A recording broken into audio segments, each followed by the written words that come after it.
Hi guys, అందరికీ good morning. మనం ఎప్పుడైనా ఎమర్జెన్సీకి ఎక్కడైనా వెళ్ళాలన్నప్పుడు ఒకటి బండిలో పెట్రోల్ అన్న అయిపోతుంది, రెండు వర్షం అన్న వచ్చేస్తుంది.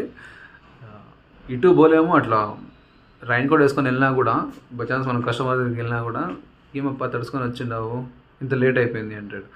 వాళ్ళకేం తెలుసు వడకాయలు మంచిగా అయితే వర్షం వస్తుందో అనమా, ట్రాఫిక్ అయిపోయిందో, బండిలో పెట్రోల్ అయిపోయిందో. బట్ ఆన్ టైం వర్క్ మాత్రం కరెక్ట్గా చేయాల్సి వస్తుంది.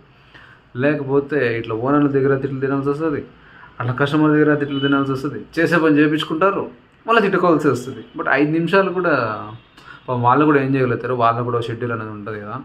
బట్ ఏం చేద్దాం, ప్రకృతి విరుద్ధం అబ్బా, అది మహా తప్పు కాదు, మేమేం చేయలేము. బై ఛాన్స్ జోరుగా వర్షం వచ్చేసింది ఆయనకు, మళ్ళీ ఏం చేయగలుగుతాం చెప్పండి, ఏం చేయలేము. మీరు గుమ్మన ఉండాల్సిందే, మేము గుమ్మన ఉండాల్సిందే, ఏం చేయడానికి అవుతుంది. అదొకటి. ఇంకోటి ఎట్లుంటుంది తెలుసా, దోల తీరిపోద్దప్ప.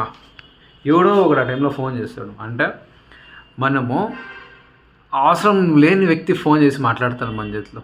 ఎట్లా మాట్లాడతాడంటే వాడు ఫోన్ కట్ చేయడు, అట్లా టైంలో ఫోనే కట్ చేయడు. మిగతా టైంలో ఫోన్ చేసి మాట్లాడారంటే మాట్లాడ్డావు, కరెక్ట్గా అట్లాంటి టైంలో ఫోన్ చేసి మాట్లాడతాడు. ఎట్లా మాట్లాడతారంటే వాళ్ళు మనము ఆన్సర్ ఇవ్వడానికి మన దగ్గర ఆన్సరే ఉండదు.